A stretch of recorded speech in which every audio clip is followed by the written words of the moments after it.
हर कूड़ा जो है वो पैसा है। जैसे आपने गाजीपुर के पहाड़ खड़े देखे हों, भलसवा के पहाड़ खड़े देखे हों, तो जब इनकी प्रोसेसिंग होती है और इनकी प्रोसेसिंग के बाद इनका रेजिड्यू बचता है, उसको RDF बोलते हैं, refused drive fuel. Can you believe कि ये अदानी खरीदता है। आई ओपनिंग डेटा मैं बताता हूँ, अंबिकापुर छत्तीसगढ़ में 13 लाख रुपए महीने का सूखा कूड़ा बिकता है और लगभग 1.5 लाख रुपए महीने का गीला कूड़ा, जिसको आप कंपोस्ट बोलते हैं।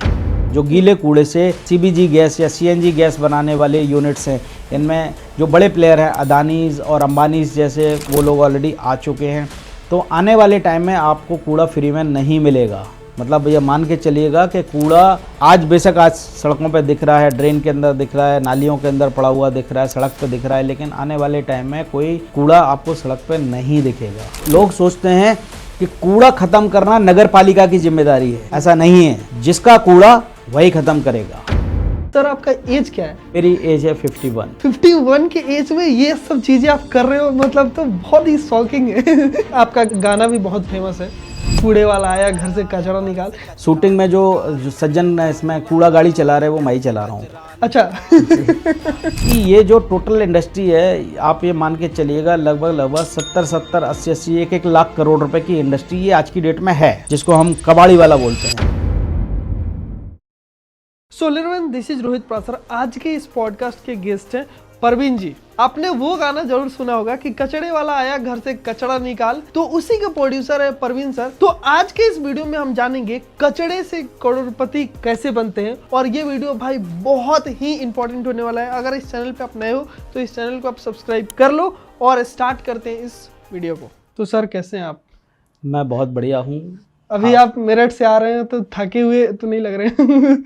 एनर्जी एकदम हाई दिख रही है आपकी। देखिए, कई बार क्या होता है कि जब आपको आपकी मनपसंद का काम आप करने उतरते हैं, तो उसमें फिर जो काम है वही अपने आप में मेडिटेशन होता है। उस काम से ही आपको एनर्जी मिलना चालू होती। और यही इस चीज़ की टेस्टिंग है कि आप किस चीज़ के लिए बने हैं। जब भगवान ने क्रिएशन किया, इंसान को बनाया, तो आपकी क्या हॉबी है ये आप इसी से आइडेंटिफाई कर सकते हैं कि आप ऐसे काम को करें जिसमें आपको थकान ना हो। काम करके अगर आपको एनर्जी मिल रही है, मतलब आप उसी काम के लिए ही बने हैं। तो सर आप मुझे ये बताइए कि आप कैसे ये सब चीज़ें की शुरुआत हुई? आप अभी मैं आपका बहुत सारा पॉडकास्ट देखा हूँ, तो आप बताते हैं कि भाई कचड़े से भी पैसा बनाया जा सकता है। तो ये सब की शुरुआत कैसे हुई और क्या ये कैसे ये चीज़ें कर सकते हैं? मतलब देखिए, बहुत सारे पॉडकास्ट की अगर आप बात कर रहे हैं, तो आज से 4 महीने पहले ये पॉडकास्ट होता क्या है वो मेरे को नहीं मालूम था। अच्छा। मैं ओल्ड एज का आदमी हूँ, तो ये जो जेन जी, खासकर आपकी फैन फॉलोइंग जेन जी की है, ये जेन जी कहलाता है मेरे ख्याल से ना। क्या मैं गलत प्रोनाउंस कर रहा हूँ तो मेरे को बताना। तो मेरा ये बैकग्राउंड नहीं था और मेरे को अभी पता चला कि ये पॉडकास्ट होते क्या हैं। अच्छा। ये शुरुआत हुई लगभग 10 साल पहले। 2014 को 2 अक्टूबर 2014 को माननीय देश के प्रधानमंत्री जी ने स्वच्छ भारत अभियान की लाल किले से घोषणा की थी। और तब किसी को ये नहीं मालूम था कि स्वच्छ भारत अभियान क्या है, क्या इसमें करना है। और साफ़ सफाई, लोग ये मान के चलते कि हमने झाड़ू उठाई और कचरा साफ़ कर दिया और ये स्वच्छ भारत अभियान हो गया। ये सोच गलत है। मतलब मुझे भी यही लगता है। अगर कोई जेएनजी जा रहा है तो उसको समझाइए ना सर कि क्या होता है। बेसिकली क्या होता है कि जब हम घर की सफाई करते हैं या सड़क की सफाई करते हैं, दुकानों की सफाई करते हैं, और हमारे घरों से निकलने वाला जो कूड़ा है, हमें उसकी जर्नी को समझना पड़ेगा कि उसका हो क्या रहा है, वो जा कहाँ रहा है। अमूमन उस कूड़े को एक कोई भी सज्जन आते हैं, या हमने झाड़ू लगाई, टीवी पे आप लोग देखते हैं स्वच्छ भारत अभियान में, और झाड़ू लगा के हमने उस कूड़े को उठा के और एक जगह से दूसरी जगह शिफ्ट कर दिया। इसमें क्या हुआ, उस कूड़े का स्थान परिवर्तित हुआ। एक जगह से वो कूड़ा दूसरी जगह चला गया, लेकिन वो कूड़ा तो कूड़ा ही है ना। तो ये स्वच्छ भारत अभियान नहीं है। स्वच्छ भारत अभियान पूरा तब है जब हम उस कूड़े की पूरी साइकिल को कंप्लीट करें कि आज जो हमारे घर से, दुकान से या मॉल से या कमर्शियल जगह से कूड़ा निकला, वो किसी एक पर्टिकुलर जगह पे जाए, जाने के बाद उसका प्रॉपर ट्रीटमेंट हो, और ट्रीटमेंट होने के बाद वो पैसे में बदल जाए। यानी भारत के अंदर स्वच्छ भारत अभियान तभी कामयाब होगा जब सवेरे का कूड़ा शाम को पैसे में बदल जाए। कैसे सर, ये कैसे प्रोसेस होगा? बिल्कुल, देखिए कूड़ा नाम की दुनिया में कोई चीज़ होती नहीं है, हमारा ये मानना है। कूड़ा बेसिकली हमारी सोच के अंदर होता है। हर कूड़ा जो है वो पैसा है। दुनिया में कोई भी कूड़ा है वो किसी न किसी इंडस्ट्री के लिए रॉ मटेरियल का काम करता है। केवल हमें उस पूरी चेन को इस्टेब्लिश करना है। जैसे अभी क्या हो रहा है, लोग प्लास्टिक को लेके पूरी दुनिया में हाहाकार मचा हुआ कि जी प्लास्टिक बहुत बड़ी प्रॉब्लम है, नाली में पड़ी है, सड़क पे पड़ी है, गाय खा रही है। तो मैं आपके माध्यम से लोगों को ये बताना चाहता हूँ, प्लास्टिक प्रॉब्लम नहीं है। फिर क्या सर? प्लास्टिक का रिवर्स कलेक्शन प्रॉब्लम है। अगर आप प्लास्टिक को कलेक्ट कर लें तो प्लास्टिक जो है वो कैश है, प्लास्टिक सोना है, गोल्ड है। कैसे सर, कैसे?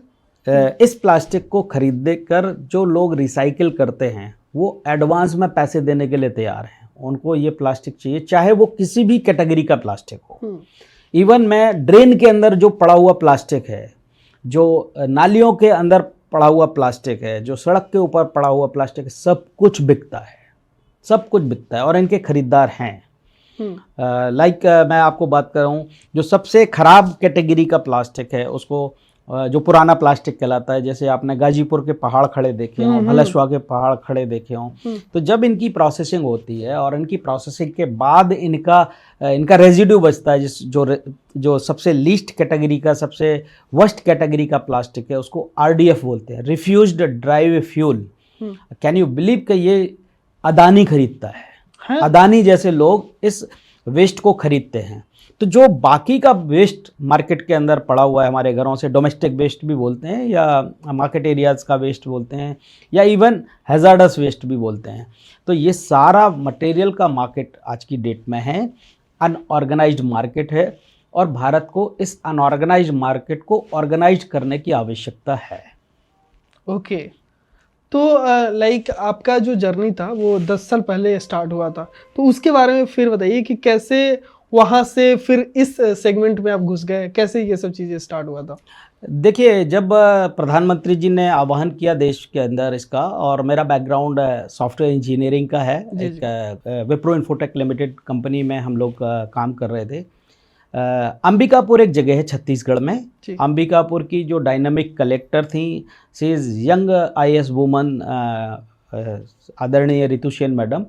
उन्होंने आदिवासी महिलाओं को इकट्ठा किया और आदिवासी महिलाओं के माध्यम से उन्होंने अंबिकापुर शहर को जीरो वेस्ट बनाया। तब लोग इंदौर को नहीं जानते थे। आज जो दुनिया में सब लोग जानते हैं कि इंदौर 5 बार का टॉपर है, 6 बार का, 10 बार का टॉपर है। उस समय भारत के अंदर जो जीरो वेस्ट शहर बन के निकला और जिसने स्वच्छता सर्वेक्षण में राष्ट्रपति का अवार्ड जीता, वो अंबिकापुर छत्तीसगढ़ था।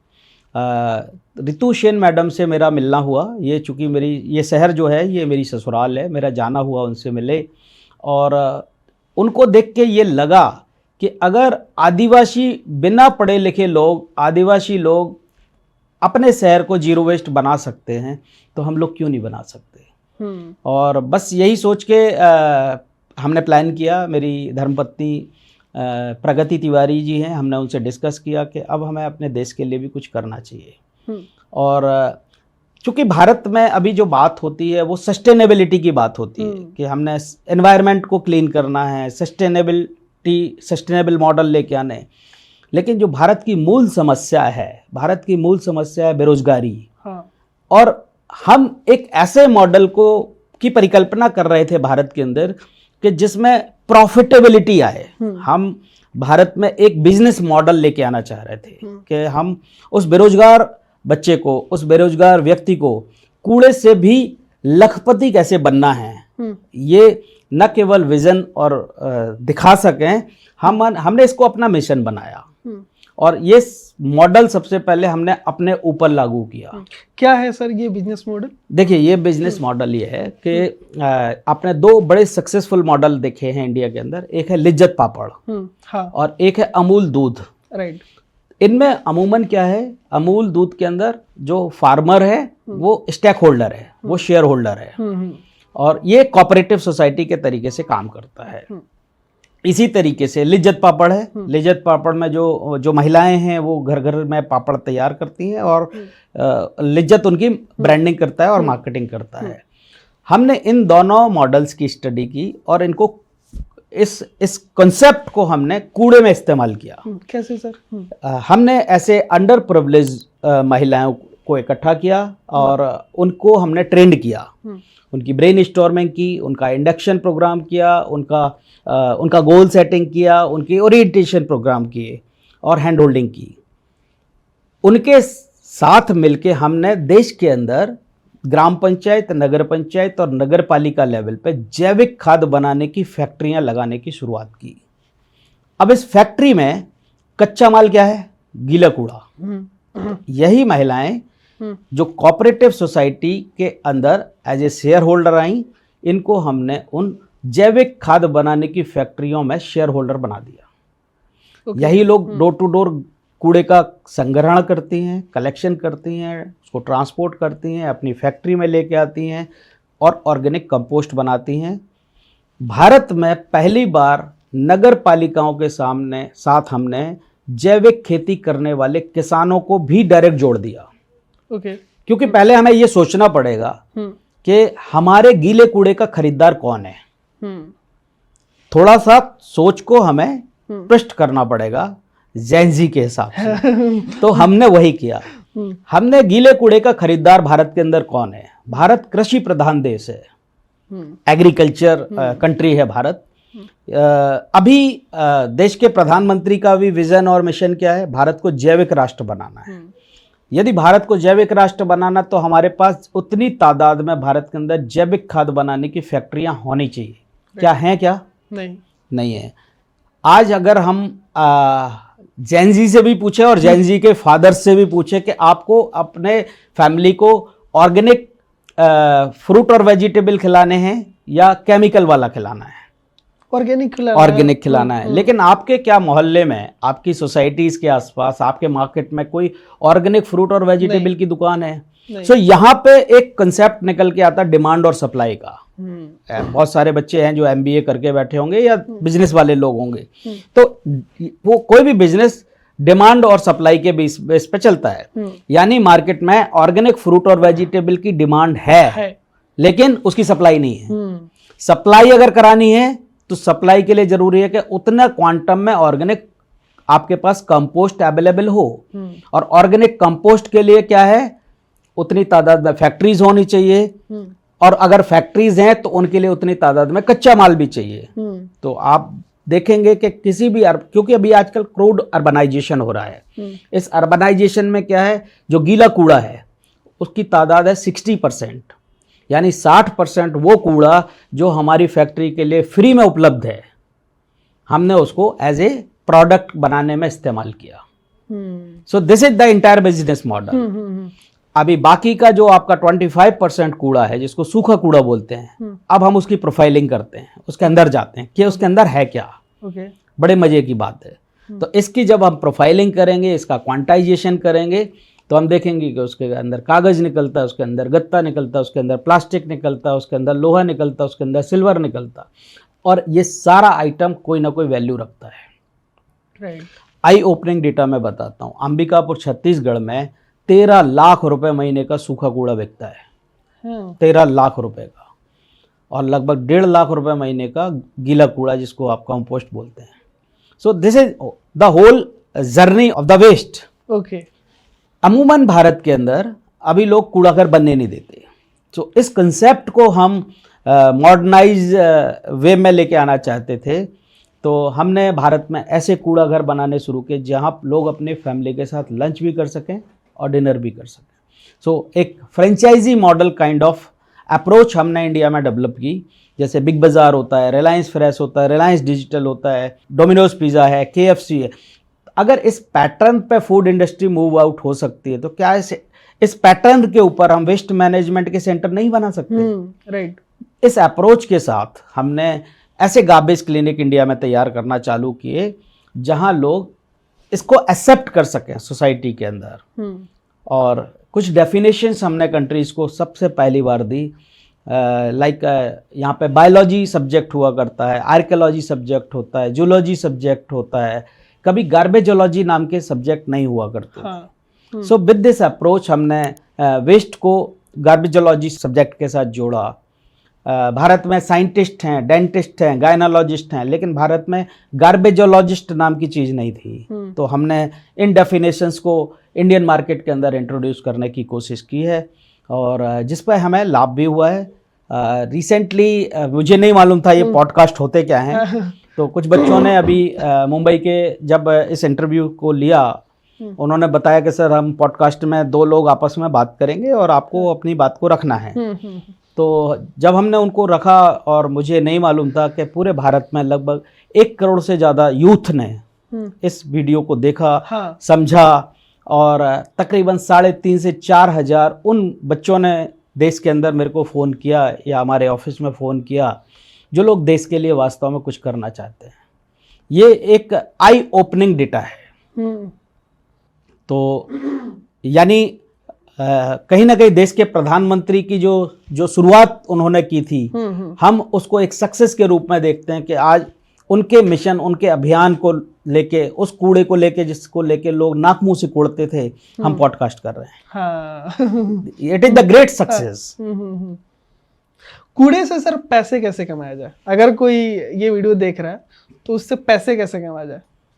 देखिए, कूड़े से जो आपकी फैन फॉलोइंग है, आपके चैनल की फॉलोइंग है, वो सब लोग लिटरेट लोग हैं। मैं बहुत पीछे लेके आता हूँ इसमें कि कूड़े से पैसे कैसे कमाए जाते हैं। इस पूरी जर्नी को समझने का प्रयास करते हैं। भारत में सबसे बॉटम लेवल पे जो व्यक्ति है वो एक रैक पिकर होता है। सवेरे आप लोगों ने अपनी गली मोहल्ले में देखा होगा, एक बोरा लेके निकलता है वो, और सड़क से या घरों के आसपास से वो कुछ सामान चुनता है और चुन के वो नुक्कड़ पे बैठे हुए कबाड़ी को बेचता है। राइट। यहाँ से इस पूरे बिजनेस की शुरुआत होती है। वो जो रैक पिकर है उसने कोई इन्वेस्टमेंट नहीं किया, उसने जो भी चीज़ें उठाई उसमें उसकी केवल मेहनत है, लेकिन जो सामान उसने उठाया वो सामान उसने फ्री ऑफ कॉस्ट उठाया, उसमें कोई इन्वेस्टमेंट तो नहीं है। नहीं। जब वो तकरीबन 5-6 घंटे इस सामान को उठाता है, इसके बाद वो जाता है नुक्कड़ पे बैठे कबाड़ी के पास। यहाँ से पहले इन्वेस्टर की एंट्री होती है। ओके। वो इन्वेस्टर जो एज ए कॉर्नर पे कबाड़ी के रूप में बैठा है, वो इस मटेरियल को बाय करता है। ये जो रेट का नेगोशिएशन है, ये अप्रॉक्सीमेटली 10 रुपये केजी से लेके और 15 रुपये केजी के आसपास का रेट वेरी करता है। अब जो मटेरियल फ्री ऑफ कॉस्ट मिला वो रैक पिकर ने 15 रुपये किलो के रेट पे बेच दिया। ठीक है।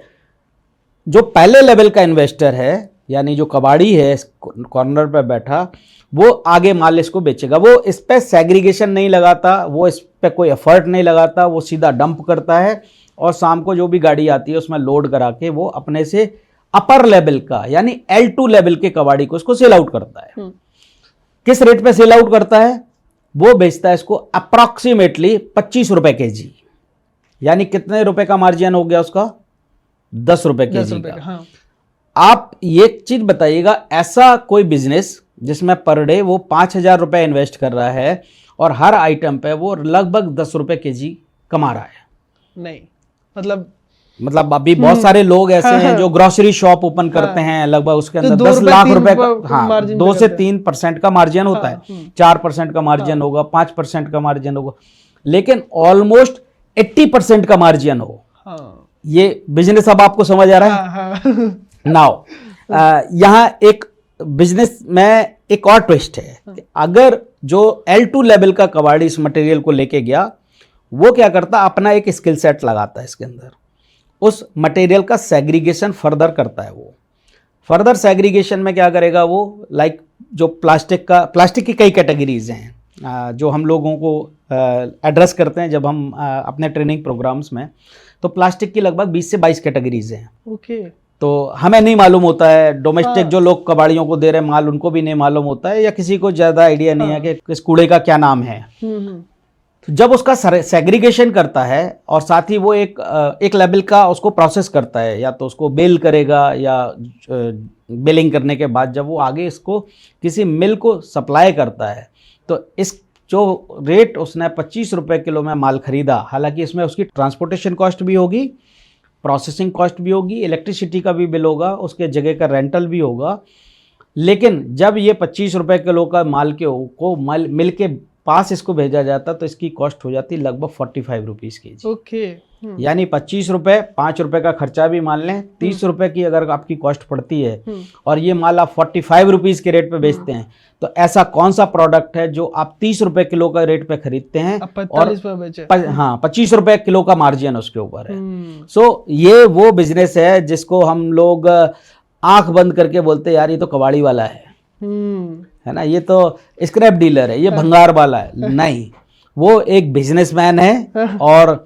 आपसे अच्छा कर रहा है, अच्छे लेवल का बिजनेसमैन है। करोड़ों में खेल हर दिन वो एक गाड़ी निकालता है जिसके ऊपर उसका 20-25 हजार रुपए का मार्जिन है। ठीक है भाई, 20 टन की गाड़ी है, अगर 20,000 किलो मटेरियल उसका जा रहा है और उसका 25 रुपए किलो का मार्जिन है, या हम कहते हैं 15 रुपए किलो का मार्जिन है, 10 रुपए किलो का मार्जिन है, तो ये वो बिजनेस है जिसको हम कबाड़ी वाला बोलते हैं। इस सोच को जो बदलने का प्रयास गार्बेज क्लिनिक के माध्यम से किया था कि हम इंडिया में एक ऐसे ब्रांड को लेके आना चाहते थे जिसको एजुकेटेड लोग, एक बीबीए एमबीए वाले लोग इस बिजनेस को ड्राइव कर सकें, बेटर तरीके से ड्राइव कर सकें।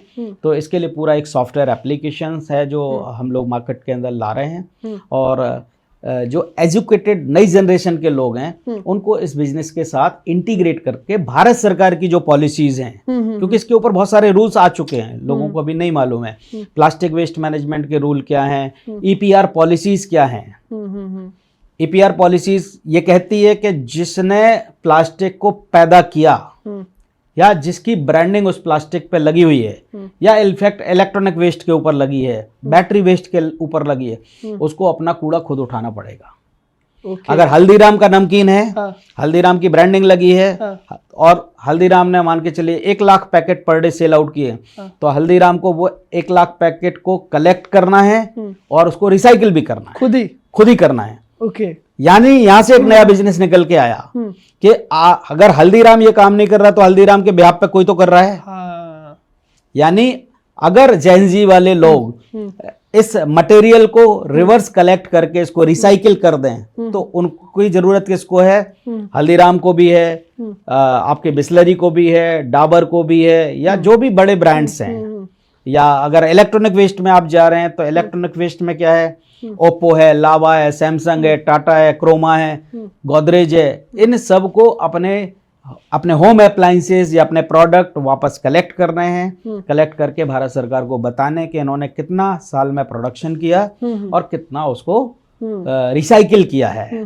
तो ये सारी जो पॉलिसीज हैं इनके अंदर ही धंधा छिपा हुआ है। यानी देश का प्रधानमंत्री अगर कुछ बोल रहा है, कोई पॉलिसी बनाने की बात कर रहा है, उसके अंदर धंधा ढूंढो। गुजराती आदमी है वो। तो मैं उनको बहुत इंस्पायर्ड हूं कि उन्होंने हमें एक ऐसा टूल दे दिया कि हमने कूड़े से भी धंधा पैदा कर दिया। बिल्कुल सर, लेकिन कूड़ा ना, लोग जो आम आदमी है वो कूड़ा को ऐसे देखता है कि अरे ये तो कूड़ा है, ये तो वेस्ट है। आप कूड़े से धंधा बना रहे हो, मतलब ये बहुत बड़ी बात है। देखिए, भारत जो है, भारत समस्याओं का देश है। हर समस्या का कोई ना कोई समाधान है, और आप बस उस समाधान को एक सिस्टम के अंदर लेके आइए, सिस्टम से इंटीग्रेट कर दीजिएगा। वो सिस्टम सॉल्यूशन जो भी आपने डिजाइन किया वो आपको पैसा देगा। तो गीले कूड़े की कई, सूखे कूड़े की कई टाइप के कई प्रोसेसिंग मैकेनिज्म हैं। आप उनको स्टडी करिए, सरकार की पॉलिसीज को समझिएगा, और जिसमें जिसका इंटरेस्ट है, क्योंकि कूड़ा एक बड़ा वाइड सब्जेक्ट है, इसमें जिसको जिस लाइन में बिजनेस समझ आता है उस लाइन में जा सकता है वो। आपका गाना भी बहुत फेमस है, कूड़े वाला आया घर से कचरा निकाल। तो कहाँ से आइडिया आया था आपके माइंड में कि यार आप कूड़े को एक गाने से जोड़ दिया आपने, और ये गाना इतना पॉपुलर है कि हर, जैसे हम लोग शादी वगैरह में जाते हैं तो शादी में भी आजकल ये गाना बजता है। तो आपके माइंड में ये कहाँ से आइडिया आता है कि कूड़े को और गाने से आपने जोड़ दिया था? देखिए, जब कोई एक ऐसी चीज जो पब्लिक से डायरेक्ट कनेक्ट हो, वो उसको आपको अपने साथ जोड़ने के 2-3 रास्ते हैं। या तो आप उसको धर्म से जोड़ दीजिएगा, या आप उसको किसी फिल्म से जोड़ दीजिएगा, हाँ। या आप उसको एंटरटेनमेंट से जोड़ दीजिएगा, तो मास आपके साथ जुड़ जाता है। अमूमन लोग, ये देखा गया जब हम लोग फील्ड में काम कर रहे थे कि लोग कूड़े को ना, जब गाड़ी आती है तो कूड़ा देते नहीं है। हाँ। तब हमारी टीम ने ये सोचा, इसके जो गायक हैं वो श्याम बैरागी जी हैं, हमारी उनके साथ जब बातचीत हुई तो हमने उनको यह बोला कि सर हमें एक ऐसा गाना चाहिए जिसमें लोग थिरक उठें, हाँ। लोगों की जुबान पे आ जाए। तो हम चाहते थे कि लोग ऐसे उनके कानों में आवाज़ सुनाई दे कि उसको वो सुन के अपने आप जो रिएक्शन मैं कराना चाहता हूँ वो रिएक्शन हो जाए। तो हमने इसको एंटरटेनमेंट से जोड़ा और तब जाके प्रोडक्शन में निकल के आया, गाड़ी वाला आया घर से कचरा निकाल, और ये इतना पॉपुलर हुआ कि लगभग 22 राज्यों में ये गाना एक्सेप्टेड है। हाँ। साउथ में भी बजता है, महाराष्ट्र में भी बजता है, यानी उन राज्यों में भी जहाँ लोग हिंदी भाषी लोग नहीं हैं, लेकिन इस गाने की बीट्स इतनी अच्छी हैं, छोटे छोटे बच्चे हैं जो गाते हैं। तो मैं मतलब ये गाना मैं जब आया था 2022 में, तब मैं सुना था फर्स्ट टाइम ये गाना, जब दिल्ली में रहता था। डेली सुबह में कचड़े वाला आया घर से कचड़ा निकाल, तो वो चीज़ें वहाँ से मैं देखा था। बट काफ़ी अच्छा वो चीज़ें आपने कनेक्ट बनाया था। ये गाना अभी रिसेंटली एक मैडॉक्स एंटरटेनमेंट करके मुंबई की कंपनी है, तो वरुण धवन और कृति सेनन की कोई मूवी थी, उन्होंने हमसे एनओसी मांगी थी। तो ये गाना कॉपीराइट है हमारा, और हमने इसको वरुण धवन जी की और कृति सेनन जी की मूवी के लिए एनओसी जारी किया हुआ है। ओके, तो वो भी उस कुछ मूवी वगैरह में उसमें उन्होंने शायद डाला होगा, वो मेरे को नहीं मालूम है, लेकिन अच्छा। उन्होंने चूंकि यूज़ करना था उनको, तो उन्होंने ये अच्छा। लिया हुआ है। तो ये गाने का मतलब, ये कब आपने गाना बनाया था? ये लगभग 2016-17 के आसपास हमने इस पे काम शुरू किया था, और इसकी कई जगह शूटिंग की है। इसकी छत्तीसगढ़ में शूटिंग की है, और इसमें महाराष्ट्र में भी शूटिंग की। इनफैक्ट इसमें शूटिंग में जो सज्जन इसमें कूड़ा गाड़ी चला रहे वो मैं ही चला रहा हूँ। अच्छा। ओके, तो आप खुद ही एक्टर भी बन गए थे। देखिए, आपको जो डोमेन में आप काम कर रहे हैं उसमें आपको जीना पड़ेगा। अगर आप उसमें उतर के काम करेंगे तब आप इसको एंजॉय भी कर पाएंगे। हाँ। हमने महाराष्ट्र में पहली बार 28 महिला ड्राइवर तैयार किए थे, जो घर घर से जो टिपर होते हैं वो चलाने के लिए। हमने महिलाओं को वो ड्रेसेस मुहैया कराई थी, उपलब्ध कराई थी म्यूनिसिपैलिटी बीड नगर पालिका के माध्यम से, जो एयर इंडिया की एयर होस्टेस पहनती हैं। सो कहीं ना कहीं सोच हमारी ये थी कि जो लोग कूड़ा दे रहे हैं उनको शर्म महसूस हो कि बस वो कूड़ा लेने वाला ज़्यादा दिखने में उसके अंदर एटीट्यूड्स है, एटिकेट्स हैं, उसकी बॉडी लैंग्वेज वैसी है। तो ये एक हमारी सोच थी कि हमारा जो गार्बेज देने वाले लोग हैं वो उनका अपीयरेंस ज़्यादा अच्छा हो। और यही सोच के अभी रिसेंटली एक जगह है बंगाल में, बसीरहाट, जो बांग्लादेश और भारत का बॉर्डर है, वहाँ पे भी हम लोगों ने पूरा एक शहर जो बसीरहाट है उसको जीरो वेस्ट बनाने के लिए वेस्ट बंगाल गवर्नमेंट के साथ काम किया है। और भारत में पहली बार हम लोगों ने जो एक ऐसा फैशन शो किया है जिसमें जो सारी ड्रेसेस थी वो कूड़े से बनी हुई थी। ओके। और जिन महिलाओं ने कैटवॉक किया वो लोग इसी डोमेन के अंदर एज ए सुपरवाइज़र या उस शहर के अंदर स्वच्छता में काम करते थे, स्वच्छ बंगाल मिशन के अंतर्गत। और वो सारी महिलाओं ने ही कैटवॉक किया जो लोग स्वच्छ भारत स्वच्छ बंगला मिशन से कनेक्टेड थे, और उनके आगे मॉडल फेल थे। ओके। सो ये चीज़ें सोशल मीडिया पे हैं, आप लोग देख सकते हैं। सर, ये सोशल इम्पैक्ट वाली चीज़ें आपके माइंड में कब आया था कि यार अपनी कंपनी छोड़ के और जिस कंपनी में आप वर्क कर रहे थे, फिर ये सब चीज़ें अचानक से कैसे शुरुआत हुआ था उसका? देखिए, जब वहाँ पे कलेक्टर मैडम से हम मिले और कलेक्टर मैडम से हमने इच्छा जाहिर की कि मैडम हम जो है वेस्ट मैनेजमेंट में काम करना चाहते हैं, तो बात आई गई हो गई, और ये दिमाग में था कि चलिए रिटायरमेंट के बाद हम इस अभियान में काम करेंगे, रिटायरमेंट के बाद इस काम को शुरू करेंगे। लेकिन तभी क्या हुआ, दिल्ली में मैं चूँकि नोएडा रहता हूँ, और दिल्ली में एक ऐसी घटना घटी जिससे मेरा मन ख़राब हुआ। दिल्ली में एक गाजीपुर एक पहाड़ है पास में, तो वो पहाड़ बारिश में गिरा और उसमें करीब 4-5 लोगों की मृत्यु हो गई। तब लगा कि नहीं, अब हम रिटायरमेंट का वेट नहीं कर सकते। तो फिर हमने नौकरी अपनी छोड़ी और नौकरी छोड़ने के बाद हमने गार्बेज क्लिनिक नाम से कंपनी बनाई। गार्बेज क्लिनिक आज करीब करीब 5-7 राज्यों के अंदर सरकारों के लिए सलाहकार के रूप में काम कर रही है और भारत के पहले इंस्टीट्यूशनल मॉडल हम लोगों ने तैयार किए जहाँ पे हम कूड़ा प्रबंधन लोगों को सिखाते हैं। ओके, तो ये गार्बेज क्लिनिक का आइडिया आपको कब आया था? उसी समय? हाँ, ये आप मान के चलिए 2015 में अंबिकापुर मॉडल मार्केट के अंदर आया था और 2016-17 में हमने ये गार्बेज क्लिनिक को बना लिया था। ओके सर, आपका एज क्या है, मैं जान सकता हूँ? मेरी एज है 51। 51 के एज में ये सब चीजें आप कर रहे हो, मतलब तो बहुत ही शॉकिंग है।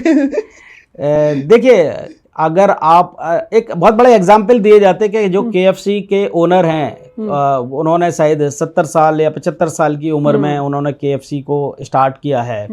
तो हमारे लिए जो सबसे बड़े इंस्पिरेशन रहे हैं, मैं KFC पे तो नहीं जाना चाहूँगा, लेकिन भारत के अंदर जो जिनको पद्म विभूषण मिला हुआ है, पद्मश्री मिला हुआ है, वो हमारे विंदेश्वरी पाठक जी हैं, जिन्होंने जब हमारे पास 40-50 साल पहले लोग लिटरली हमारा जो ह्यूमन एक्सट्रैक्टा है, ह्यूमन एक्सट्रैक्टा को सिर पे ढोते थे, मैला को ढोते थे, उन्होंने सबसे पहले इसका विरोध किया और भारत के अंदर सुलभ शौचालय की स्थापना की। तो सुलभ शौचालय की स्थापना कहीं स्वच्छ भारत अभियान से कई दशकों पहले वो लेके आ चुके थे। तो उन्होंने देश के अंदर बहुत बड़ा ट्रांसफॉर्मेशन किया। तो अगर सुलभ शौचालय हो सकता है, टॉयलेट के लिए एक मॉडर्नाइज शौचालय आ सकते हैं, तो हमारे जो ढलाव हैं या कूड़ा घर हैं उनके लिए गार्बेज क्लिनिक क्यों नहीं आ सकता? इस इनिशिएटिव से कितने लोगों को एम्प्लॉयमेंट मिला होगा अभी तक? देखिए, अगर आपका 2 लाख का एक शहर है तो लगभग वहाँ पे 500 लोगों को डायरेक्ट एम्प्लॉयमेंट है और लगभग 50 से 60 लोगों को इनडायरेक्ट एम्प्लॉयमेंट इसमें मिल जाता है। ओके, और ये अभी कितने राज्यों में ये चीज़ें चल रही है? अभी लगभग हम 4 से 5 राज्यों के अंदर पूरे इस मॉडल को इम्प्लीमेंट कर चुके हैं। कई राज्यों ने इसको एज ए पॉलिसी इम्प्लीमेंट कर दिया है अपने पूरे राज्य के अंदर। यही जो सेल्फ हेल्प ग्रुप नाम की जो डेफिनेशन स्वच्छ भारत अभियान के अंतर्गत आई है, ये इसकी शुरुआत ही अंबिकापुर से हुई है। ओके, ये सेल्फ हेल्प ग्रुप है। पहले अमूमन ज़्यादातर जगह आज भी इसके अंदर एक ठेकेदार होता है, जो ठेकेदार कूड़े को इकट्ठा करता है और उसको ले जाके कहीं प्रोसेस करता है, लेकिन उस ठेकेदार का उस कूड़े में कोई इंटरेस्ट नहीं है। जो सेल्फ हेल्प ग्रुप या कोऑपरेटिव सोसाइटी मॉडल है, वो उस कूड़े को बेचने में इंटरेस्ट रखते हैं।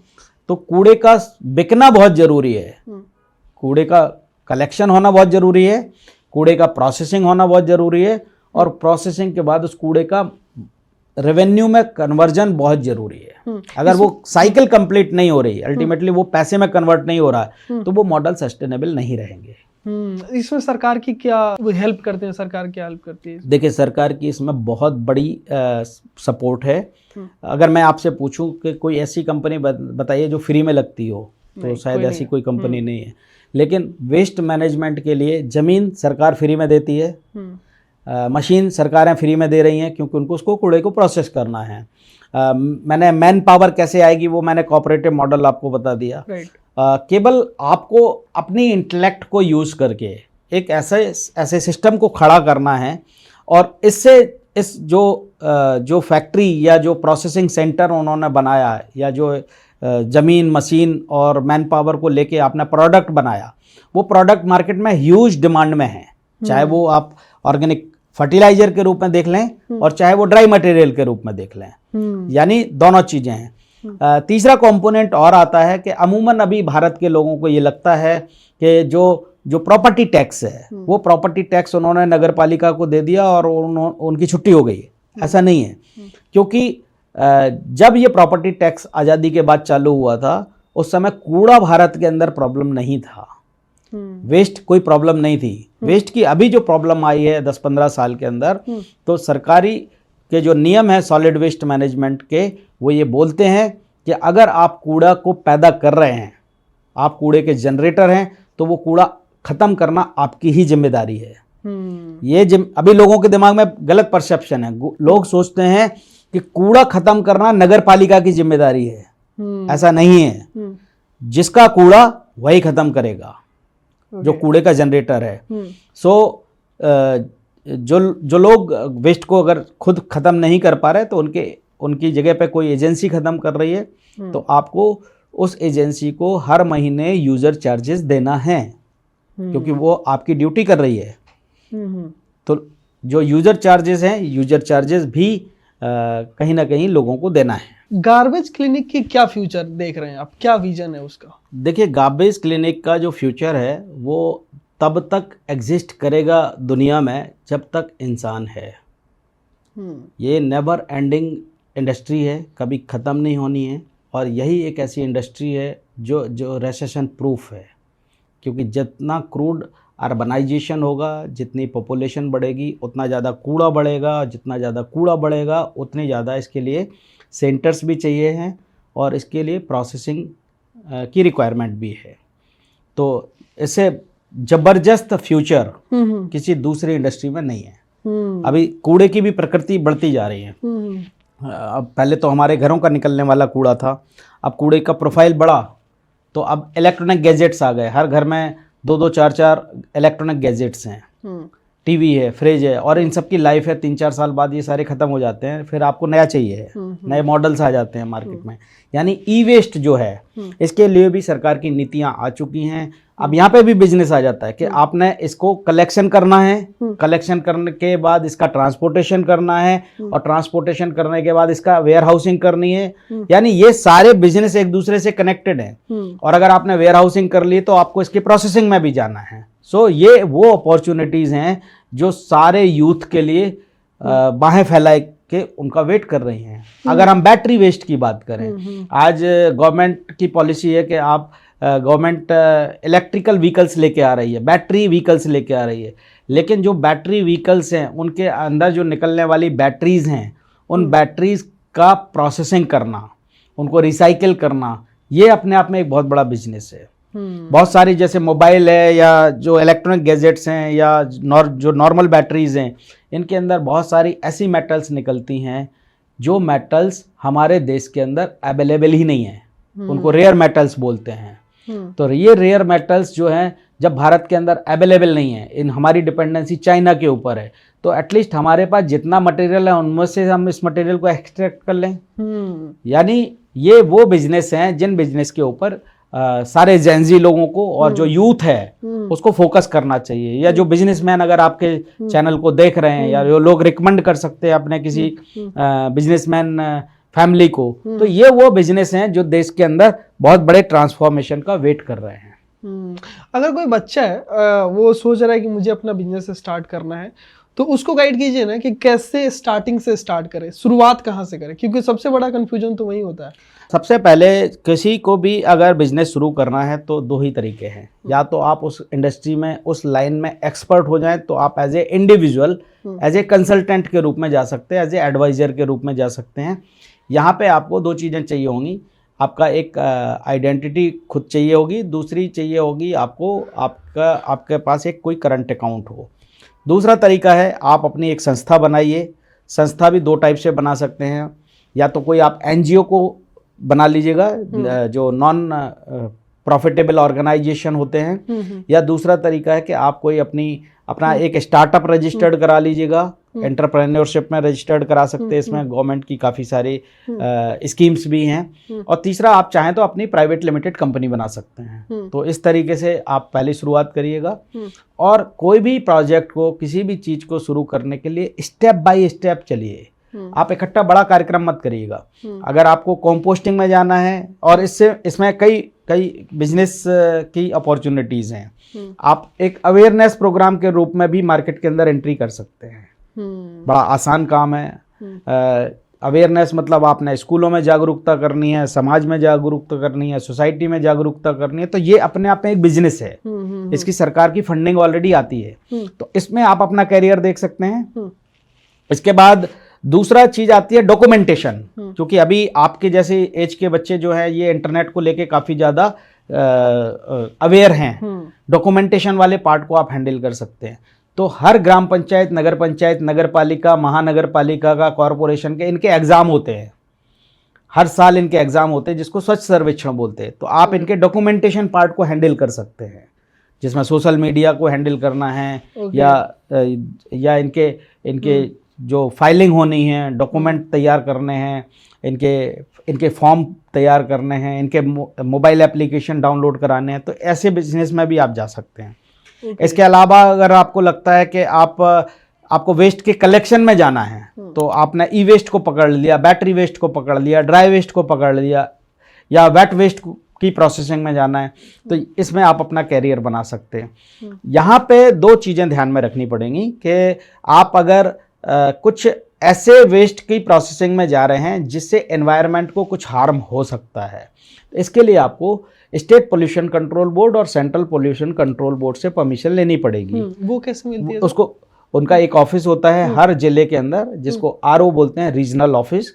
रीजनल ऑफिस में रीजनल जो ऑफिसर होता है स्टेट पोल्यूशन कंट्रोल बोर्ड का, वो आपको दो परमिशन देता है। एक CTE बोलते हैं, कंसेंट टू एस्टेब्लिशमेंट, और दूसरा होता है लाइसेंस, कंसेंट टू ऑपरेट। तो ये आपको उन केसेस में, जिन केसेस में एक सर्टेन लिमिट से ज़्यादा आप अगर वेस्ट को प्रोसेस करने जा रहे हैं तो, या ऐसा वेस्ट जो कहीं ना कहीं एनवायरनमेंट के साथ को हार्म कर सकता है या नुकसान पहुंचा सकता है, तो ऐसे केस के लिए, जैसे आपका इलेक्ट्रॉनिक वेस्ट है, आपका डोमेस्टिक हैजार्डस वेस्ट है, आपका मेडिकल वेस्ट है, तो इनके लिए आपको जो है इस टाइप की परमिशनिंग की ज़रूरत है। लेकिन अगर आपने नॉर्मल कंपोस्ट बनाना है, आपने नॉर्मल ड्राई मटेरियल को कलेक्ट करके सेग्रीगेट करना है, तो इनके लिए किसी लाइसेंसेस की आवश्यकता नहीं है। आप अपनी सोसाइटी से, अपने मोहल्ले से, अपने कुछ एरियाज से शुरू कर सकते हैं। और एक अपॉर्चुनिटी और जो है कि भारत सरकार और राज्य सरकार के नियमानुसार ऐसा कोई भी इस्टेब्लिशमेंट जो 5000 मीटर या इससे बड़ा है, या दो कंडीशन है, या तो वो 5000 मीटर से बड़ा हो या 100 किलो से ज़्यादा कूड़ा पैदा करता हो, तो इनको अपना कूड़ा अपने कैंपस के अंदर ही ख़त्म करना है। लेकिन अभी क्या है, लोगों को अवेयरनेस नहीं है, इनको बल्क वेस्ट जनरेटर बोला गया है। जो कैंपस के ओनर हैं उनको भी अवेयरनेस नहीं है, या उसको एज ए ग्रांटेड ले लेते हैं, और उनका कूड़ा भी, वो नगर पालिका है, कई बार नगर पालिका को भी उतना ज़्यादा फोकस नहीं है उनका, तो वो उनका भी कूड़ा उठा रही है, वहाँ गाड़ी भी भेजती है, ड्राइवर भी भेजती है, डीजल भी लगाती है, मेंटेनेंस भी लगाती है, अपना उनका भी कूड़ा उठा रहा है जिनका कूड़ा उनको नहीं उठाना है। तो ये अपॉर्चुनिटी भी यूथ के लिए है कि आप ऐसे कैंपसेस को आइडेंटिफाई करके एज ए वेस्ट मैनेजमेंट की सर्विसेज देने के लिए वहाँ पे अपने कंपनी को एम्पैनल करा सकते हैं, या उन लोगों को सर्विसेज दे सकते हैं। ओके, इसमें क्या स्किल्स वगैरह रिक्वायरमेंट होती है? देखिए, इसमें कई कोर्सेज ऐसे हैं जो लोग चाहें तो कर सकते हैं। जैसे कुछ कोर्सेज हैं वो इग्नू कराती है, Indira Gandhi national open university है भारत के अंदर, वो भी इनके वोकेशनल कोर्सेज कराती है जो लोग ग्रेजुएशन के साथ साथ में कर सकते हैं। अच्छा। हाँ, उनको अगर किसी को लिंक चाहिए तो आपका जो लिंक होगा, जो गार्बेज क्लिनिक का भी लिंक होगा, वहाँ भी आपको पूरी डिटेल मिल जाएगी। इग्नू के साथ मैं कनेक्ट करा सकता हूँ। और दूसरे जो है, अदरवाइज इस डोमेन में खुद प्रैक्टिकल करके भी लोग सीख सकते हैं। अच्छा, खुद से भी ट्राई करेंगे। और गार्बेज क्लिनिक का भी अपना एक इंस्टीट्यूशंस है जो वीकेंड पे हम लोग चलाते हैं। तो ये 2-2 घंटे के कोर्सेज हैं, ये प्रैक्टिकल कोर्सेज हैं। इसमें भी लोग कैसे प्लास्टिक वेस्ट को प्रोसेस करना है, कैसे गीले कूड़े को प्रोसेस करना है, कैसे उससे पैसे कमाने हैं, पूरा का पूरा एक बिजनेस मॉडल वो लोग सीख सकते हैं। ओके, ये कहाँ पे सीख सकते हैं सर? ये ऑनलाइन होता है। अच्छा, ऑनलाइन ही होता है? ये ऑनलाइन है। और अल्फा 1 में आपका कुछ क्या है सर? देखिए, अल्फा 1 में हमारा जो है एक ऑफिस है जहाँ से हम लोग पैन इंडिया गवर्नमेंट को कंसल्ट करते हैं, गवर्नमेंट को कंसल्टेंसी देते हैं। ओके, तो वहाँ पे मतलब क्या, वहाँ पे पूरी टीम है आपकी? हाँ, वहाँ टीम बैठती है, लेकिन वहाँ पे डॉक्यूमेंटेशन वाला काम होता है। कोई हमारा वहाँ पे वेस्ट मैनेजमेंट का नहीं। वेस्ट मैनेजमेंट के सेंटर्स अलग अलग जगह हैं। अगर दिल्ली NCR में देखें तो पहला जो इंस्टीट्यूशनल मॉडल है, जो लगभग 500 एकड़ कैंपस के अंदर 13 हॉस्टल्स और लगभग 2000 घरों के साथ ट्रीटमेंट लगभग 8 साल से हम लोग कर रहे हैं, वो है चौधरी चरण सिंह विश्वविद्यालय मेरठ का। ओके। तो जो लोग अगर कभी देखना चाहें तो वो जाके वहाँ पे देख सकते हैं। वहाँ एक परमिशन लेनी पड़ती है वहाँ के जो इंजीनियर, एग्जीक्यूटिव इंजीनियर्स हैं उनसे, लेकिन वो उसको देख सकते हैं। ओके, जो हमारी अभी यूथ देख रहे हैं उनको आइडिया नहीं होता है कि अपने लाइफ में क्या करें, वो हमेशा डिस्ट्रैक्ट ही रहते हैं, तो उनको आप क्या मैसेज देना चाहोगे? देखिए, सबसे बड़ी बात है आपको अपनी लाइफ में फोकस होके काम करना पड़ेगा।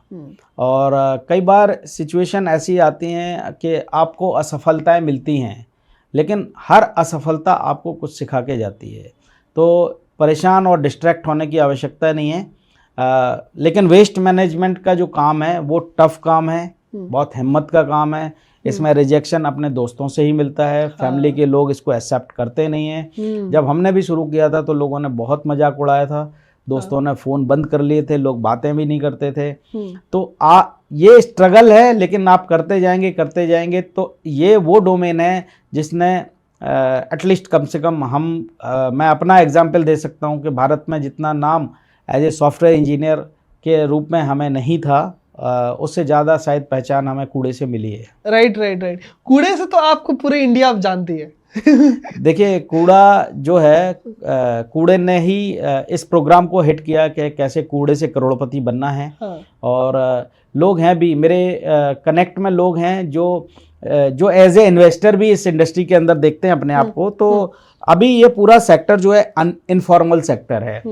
कुछ लोग हैं जो केवल इसमें एज ए इन्वेस्टमेंट करते हैं। उन्होंने गुड़गांव में कुछ लोग हैं जो इसमें उन्होंने मान के चलिए 5 करोड़ रुपए डाला।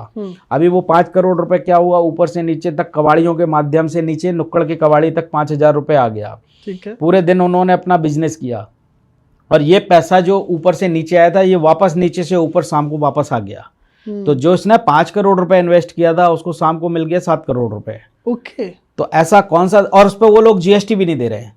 तो ऐसा कौन सा धंधा है जो 2 करोड़ रुपए रोज कमा रहा है बंदा बैठ के? तो ये कैसे कर सकती है अगर कोई इन्वेस्टर है? ये एक दिन का काम नहीं है, ये उन्होंने पूरा अपना एक नेटवर्क बना के रखा है।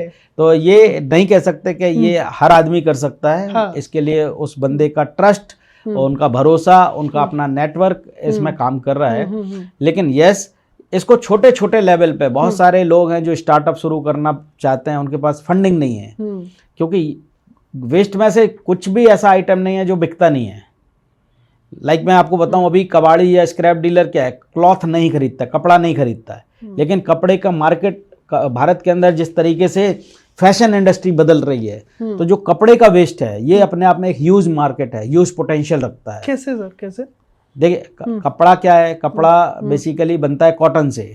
2 चीजों से कपड़ा बनेगा, या तो कॉटन से बनेगा या पॉलीमर से बनेगा। तो लोगों को इसका रिवर्स कलेक्शन करना है, इसका स्टोरेज करना है, इसका सेग्रीगेशन करना है कि आपने सूती कपड़ा अलग कर दिया, टेरिकॉट अलग कर दिया, जीन्स का कपड़ा अलग कर दिया, उसके बाद आपने इसका बेल बनाया। और इनकी बड़ी बड़ी जो इंडस्ट्रीज हैं, चाहे पानीपत हो, पिलखुआ हो या आपका भीलवाड़ा हो, तो आपको उसको पूरे को चैनलाइज करना पड़ेगा, थोड़े से एफर्ट लगाने पड़ेंगे। बट यस, अब आप सोचिए कि एक लूम को, एक धागा बनाने वाली कंपनी को धागा बनाने के लिए कितनी मेहनत करनी पड़ती। पहले किसान क्या करेगा, खेत जोतेगा, फिर उसमें बीज डालेगा, फिर कपास आएगा, कपास में फिर जो है कपास पैदा होगा, फिर तोड़ा जाएगा, तोड़ने के बाद मंडी जाएगा, मंडी के बाद प्रोसेस होगा, तब जाके धागा बनेगा।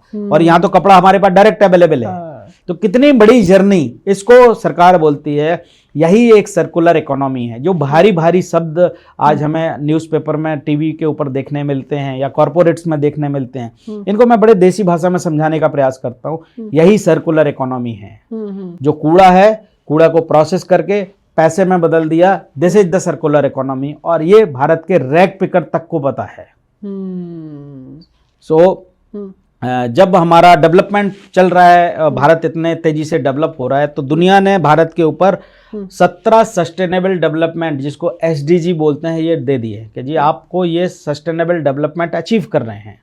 तो जो टोटल गार्बेज क्लिनिक की जर्नी है, इसमें से 17 में से 13 गोल गार्बेज क्लिनिक वाले मॉडल के थ्रू कोई भी यूथ अचीव कर सकता है। और इसके लिए फंडिंग की भी है। तो जो कॉरपोरेट्स हैं उनको ये 17 गोल का टारगेट भारत सरकार ने दिया हुआ है।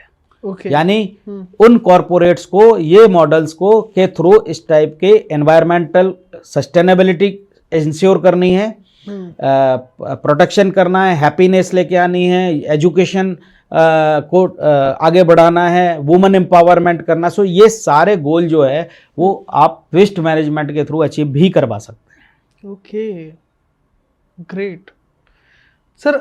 जो यूथ है उसको आप क्या मैसेज देना चाहोगे अगर ये पॉडकास्ट वो देख रहे हैं तो? देखिए, पहली बात तो यूथ को यही मैसेज है कि जो आपका पॉडकास्ट देख रहे हैं, इनका पॉडकास्ट जितना ज़्यादा से ज़्यादा आप वायरल करो उतना ज़्यादा अच्छा है थैंक यू, ताकि इनका भी भला हो।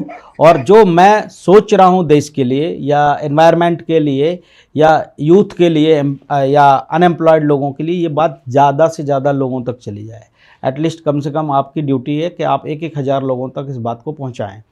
दूसरा ये है कि आपको ऐसे डोमेन के अंदर अगर बिजनेस अपॉर्चुनिटी आती है जिसमें रेसेशन नहीं है, जो देश की बहुत बड़ी समस्या है, तो आप उस समस्या को एड्रेस करके कहीं ना कहीं अपने कैरियर को ढूंढ सकते हैं, तलाश कर सकते हैं।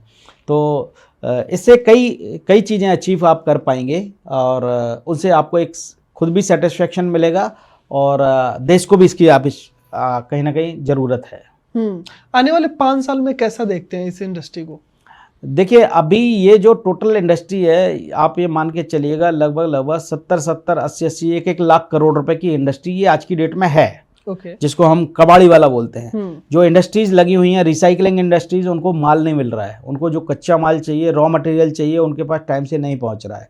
यानी कहीं ना कहीं इसके बड़े वेयर हाउसिंग की इंडिया के अंदर ज़रूरत है।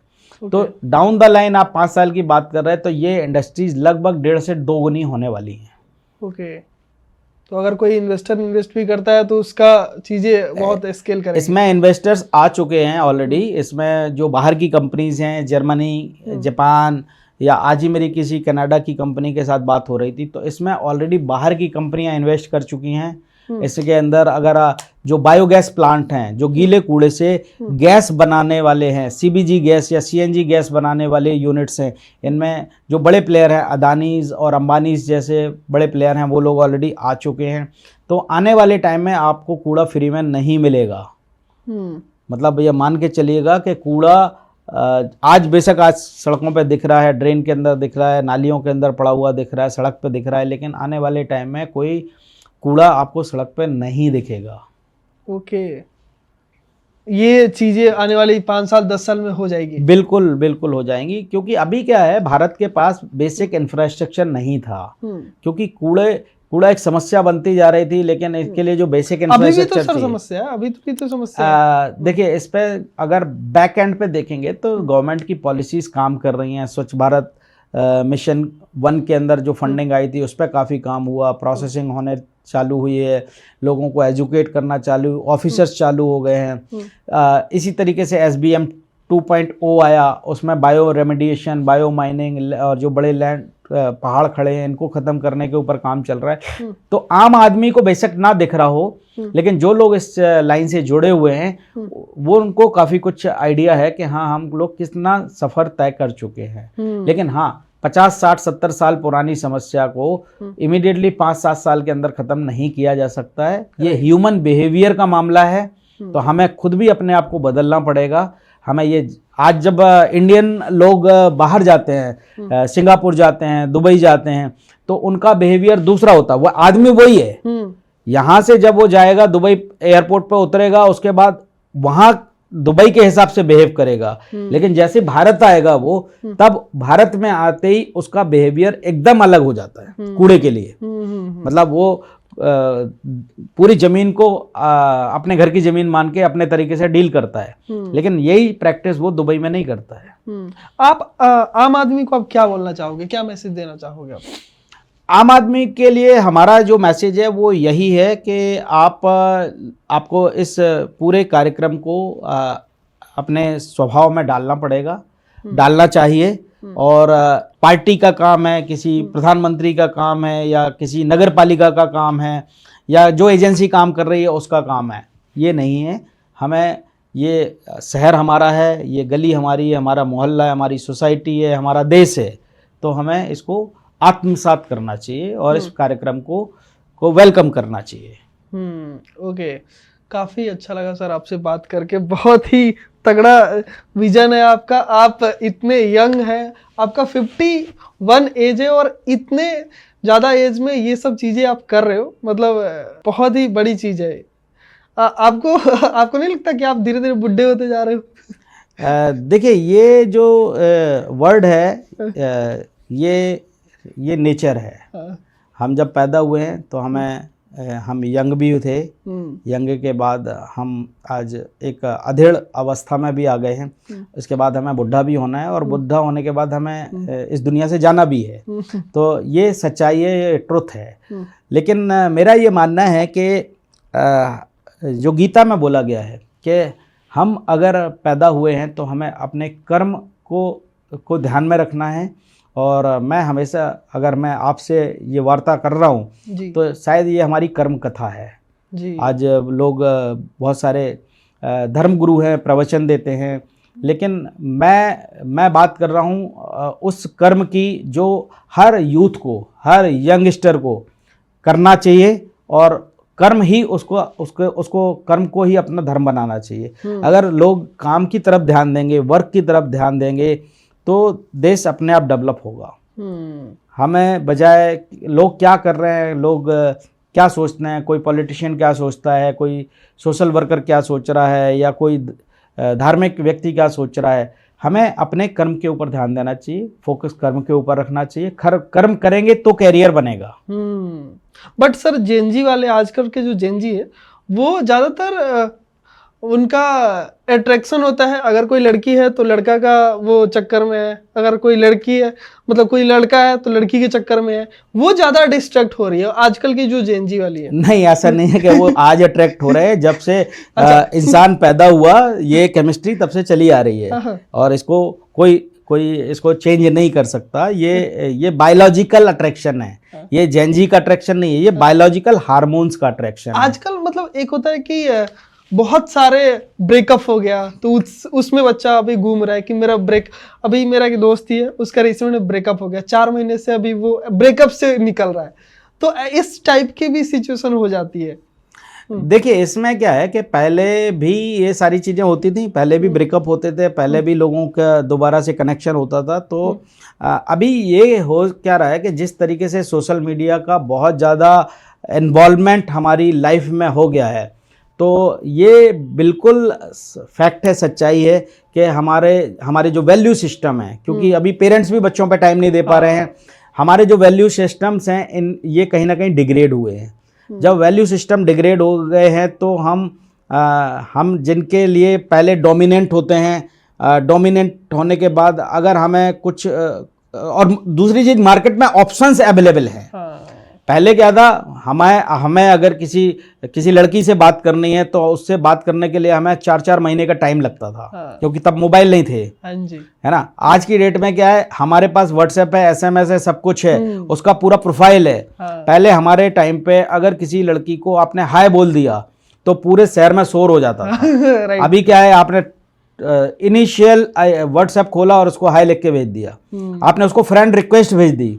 हमारे यहाँ फ्रेंड रिक्वेस्ट का मतलब ये था कि दो घरों के बीच में विवाद की स्थिति हो जाना। सो अब जिस तरीके से इंटरनेट का टाइम आ गया है, या सोशलाइजेशन हो गया है, हर व्यक्ति के पास पूरे गांव का डेटाबेस है, तो चीज़ें इजीली रीचेबल हो गई हैं। आपको लड़की के पास बहुत सारे लड़कों का ऑप्शंस ऑलरेडी अवेलेबल है, उसी के फोन बुक के अंदर ही अवेलेबल है। या अगर लड़का है तो लड़के के पास बहुत सारी लड़कियों का है। अब तो आजकल बहुत सारे ऐसे स्ट्रेंजर मीट्स चालू हो गई हैं, मैं देख रहा हूँ। तो उसमें होता क्या है कि जब इस टाइप के प्रोग्राम ही आपके शहरों में आ रहे हैं और लोगों को खुला ऑप्शन मिल रहा है, तो ये ब्रेकअप होना और ये सब चीज़ें बड़ी आम बातें हैं। और हम कहीं ना कहीं शायद जो वेस्टर्न कल्चर है उसको अडॉप्ट कर रहे हैं, और जो अपना मूल कल्चर है उसको हम लोग भूलते जा रहे हैं। ये सब चीज़ों से कैसे अवेयर रहे? जैसे मान लो कि अब चीज़ें ना हम फोकस नहीं कर पाते हैं, कोई स्टूडेंट है वो फोकस नहीं कर पाता है, इसी सब चीज़ों में डिस्ट्रैक्शन में 2-3 साल उसका बर्बाद हो जाता है। लगता है कि यार मैं अपने लाइफ में तो कुछ कर ही नहीं रहा हूँ, डिस्ट्रैक्ट ही हुए जा रहा हूँ। तो ये सब चीज़ें से कैसे बाहर निकले? ये बिल्कुल ठीक बात है कि होता क्या है कि ये जो एज है हमारी लगभग 22 साल से लेके 30-32 साल तक की, ये आपके कैरियर की एज है। और जो लोग इस कैरियर पे ज़्यादा फोकस करते हैं बजाय ये सोशल मीडिया के या बाकी सारी चीज़ों के, वो लोग शायद अपने गोल को अचीव कर लेते हैं। तो पहले तो आपको अपना गोल डिसाइड करना पड़ेगा। अगर गोल डिसाइड है तो आपको ज़िंदगी में आगे बढ़ने से कोई रोक नहीं सकता। और गोल के लिए आपको आपके पास वैल्यू सिस्टम भी होना चाहिए, क्योंकि वैल्यू सिस्टम मिलेगा आपको आपके पेरेंट्स से। आपको ऐसे लोगों को अपने लिए रोल मॉडल के रूप में देखना पड़ेगा, जो लोग शायद समाज के क्षेत्र में, एडमिनिस्ट्रेशन के क्षेत्र में, या जिसको जिस लाइन में जाना है उस क्षेत्र में जो पीक पे बैठा हुआ आदमी है, जिसने बहुत सारी चीज़ें अपनी ज़िंदगी में अर्जित की हैं। आपको ऐसे लोगों को अपना रोल मॉडल बनाना पड़ेगा, और वो जो चीज़ें उन्होंने अर्जित की हैं वो एक दिन में उन्हें नहीं मिली हैं। उसके पीछे उनकी बहुत बड़ी तपस्या है। तो इस तपस्या को करने के लिए जब आप तैयार हो जाते हैं और उस गोल को अपनी लाइफ का गोल बना लेते हैं, तो ये बाकी जो सोशल मीडिया है, ब्रेकअप है, कैचअप है, ये सारी चीज़ें ना साइड में हो जाती हैं फिर। अगर कोई कॉलेज स्टूडेंट देख रहा है, उसको आप क्या बताना चाहोगे अभी अपने कॉलेज लाइफ में किस तरीके से कॉलेज डिग्री कंप्लीट करके आगे क्या करना चाहिए? देखिए, आप अगर ग्रेजुएशन कर रहे हैं तो ग्रेजुएशन के साथ साथ आपको ऐसे चीज़ों के ऊपर ज़रूर ध्यान देना चाहिए जो कहीं ना कहीं आपको एक बिजनेस सेंस डेवलप आपके अंदर कर रही हों। क्योंकि आप अभी अमूमन देश के अंदर एक चीज़ देखा जा रहा है कि आपके पास 2 ही कैरियर ऑप्शन है। या तो आप गवर्नमेंट जॉब में जाएंगे, जिसके लिए आपको बहुत ज़्यादा मेहनत करने की आवश्यकता होती है, और आज की डेट में गवर्नमेंट वैकेंसीज आ भी कम रही हैं। दूसरा, आप ग्रेजुएशन के बाद किस डायरेक्शन में जाना चाहते हैं? आपको नौकरी करनी है या आपको अपना बिजनेस शुरू करना है? लेकिन मैं यूथ से ये ज़रूर करना चाहूँगा कि आप अगर नौकरी भी कर रहे हों तो लगभग 35 ईयर तक या मैक्सिमम 40 ईयर तक ही आप लोग नौकरी करें। 40 ईयर में आपको अपनी संस्था बना लेनी है, आपको अपनी कंपनी बना लेनी है। वैसे तो अगर आप अंडर ग्रेजुएशन टाइम पे ये स्टार्टअप रजिस्टर्ड कर लेते हैं, वेल एंड गुड। अगर नहीं करते हैं तो आप मैक्सिमम 5 साल एक्सपीरियंस लीजिए किसी कंपनी में, और उस कंपनी में केवल नौकरी करने के हिसाब से एक्सपीरियंस मत लीजिएगा। वो कंपनी काम कैसे कर रही है, आप इस चीज को अंडरस्टैंड करिए कि उस कंपनी के काम करने का स्टाइल क्या है, क्यों इतने सारे डिपार्टमेंट हैं, हर डिपार्टमेंट क्या काम कर रहा है। क्योंकि कल के दिन आप जब अपनी कंपनी बनाएंगे तो आपको ये ऑर्गेनाइजेशनल स्ट्रक्चर काम आएगा।